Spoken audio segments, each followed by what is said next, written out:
Hey, Kurt the boat doctor out here in this beautiful boat. Everything works good, good water flow on both, good turning on both. They need to bleed the steering. I'll mark that down. I think everything else was pretty good. There's a couple other things that I noticed, but nothing major. That's why I take these boats out. It's just like I say, if a customer gets it without going on a demo, I want to make damn sure everything works and things get fixed. Sometimes when it gets back, you know, maybe some of the things don't get fixed, but I know what to look for before the boat leaves. So anyway, the only thing I've seen so far was the hydraulic steering needs to be bled. Now it's raining, of course. Rear deck steer, and like I say, beautiful motor. This got the VTS and cruise control, what I call it, on your control box, and I'll show you that later. But well constructed, good supports, grab handles, nice tall, good 6-foot top. Good visibility out through the whole boat. Like I say, good water flow on both motors. Wash down, I showed you the fish box back there on the previous and the battery compartment. And the water separator, next time, once a year, no matter what, you change that water filter back there for the motors, the big one. Go to Yamaha too. I know everybody likes them clear bowls, but I'm telling you, the paper elements, you get like 5 of them in the Yamaha. So it's going to be more forgiving if you ever got water or particles in your system. So that's what I would do. And at the end of the day, if you're just lollygalling about 4,000 RPMs, 3,800 all day long without opening it up, the last 5 minutes, or not even 5 minutes, say 2 minutes, from here, that building up there, the blue building, I don't know if you can see it, open it wide open when you're done for the day, you know, weather permitting, just before you get to the ramp where you're taking out. Same thing with that kicker motor. You get done trolling with it, you open it up. I would say on that one for about maybe 2 to 5 minutes on that. Just run it wide open, shut her off. That way you don't get any carbon buildup.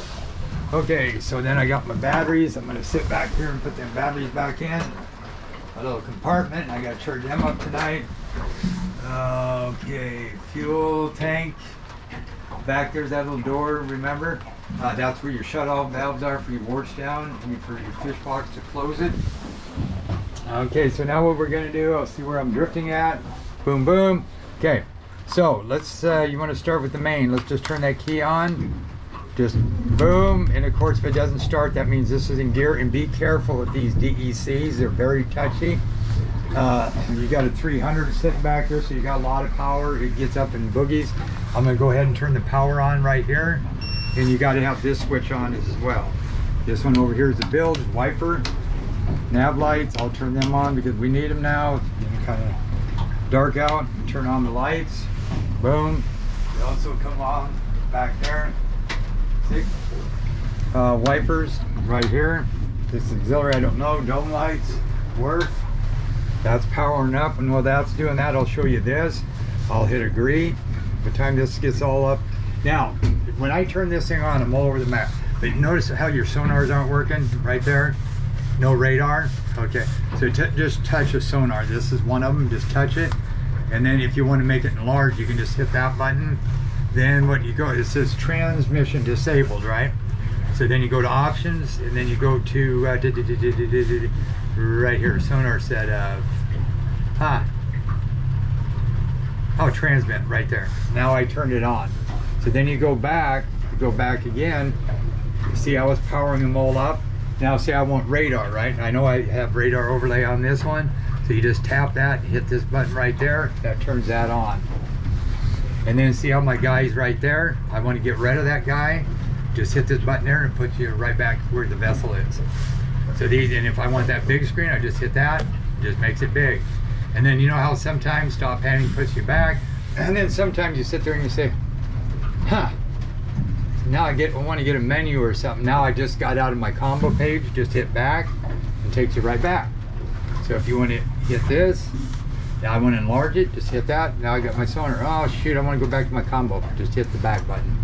Okay, so now I can put this lever back just like this, boom, and I put your data bars and a compass tape up on top.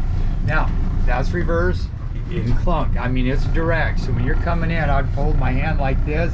You don't want to hear, because until you get used to how quick this is, because this is instant power when you put it in gear, there is no slippage. So now what you can do is this lever, here's your trim button for your motor. Down here is your VTS and cruise control. Get this down till you hear a beep. Then you can go like here. And what this does is puts your gear case in and out so you can get down to them slower speeds. There, it just shut down. Your gear case did, and then you'll hear that little vibrate. You'll feel that little vibrate. That means it went back there. It went into gear. We're at 3.30. I can get this down to, I bet you, just under a mile an hour, or a mile an hour. So, and the tide's going out, so I'm gonna get this all the way down. There you go. And this track's an 18.42 degree hole. See, we're down about 3 now, going with the current. The current's running about 3. So the only way you could probably get it down below that is to either have it neutral or reverse. Now what's nice here too, now I want to speed up. See how we're doing 316? I can just go like this and keep tapping that up. Now you're going to hear the RPMs coming up. Now see how we're doing? Now we're doing 5619. So now I can go for tuna. Now here's what's nice too. See right there is 7.918. So if I wanted to slow it down a little bit, I just go like this, and then that will slow my speed down. Now what's nice with DEC, say I wanted, now when you hit this, it'll beep beep, that means it deactivated that. So say I wanted to run it at, oh, you know what we don't have on there? Yeah, GPS, okay. So our speed, say I want to run it about 10 miles an hour, right? I'd bring my throttle up, get it up to about 10, or close to it. There's 11, 11.2. Now hit this button, and it goes beep beep, right? I got like 900 RPM range. See how it says 11.1? Now I'm gonna bump it. So at a if I wanted to do 30 miles an hour, I could set for 30 and play with this, and it's like a cruise control. You can't do that on mechanical. You gotta get DEC. See how I'm at 13.7? Now I can just go like this and get it all the way down to where the gear case is in and out. See how I'm down to 9?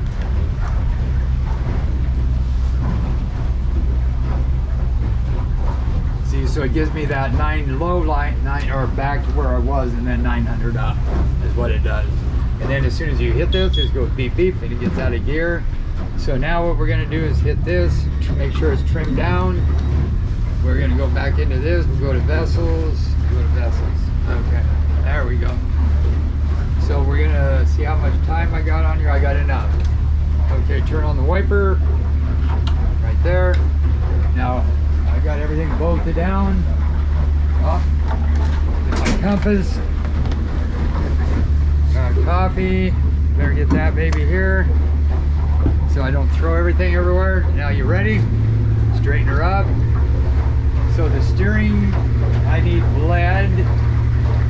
There was that other thing, but anyway, I'm gonna hit it. 1,002. About 3 seconds to plane, and a boat this size, that's awesome. I normally 4 seconds is a good all around. Seconds to plane takes longer. It's a bad design hole. Anything under 4, but you ain't gonna get. You can get 1.8, maybe 2 seconds, but that's a super quick hole and motor powered to that to match. So then up here, if I just go.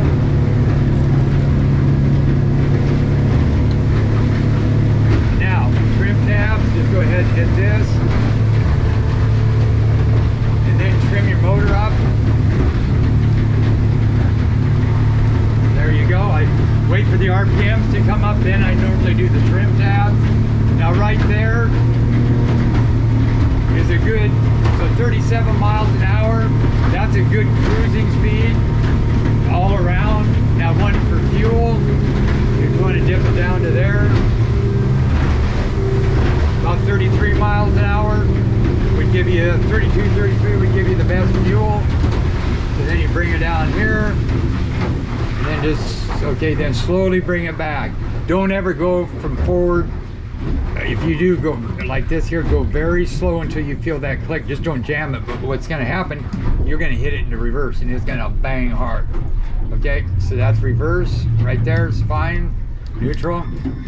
That's down the road. Get a CL5 Yamaha gauge, put it in here where you can read it, maybe.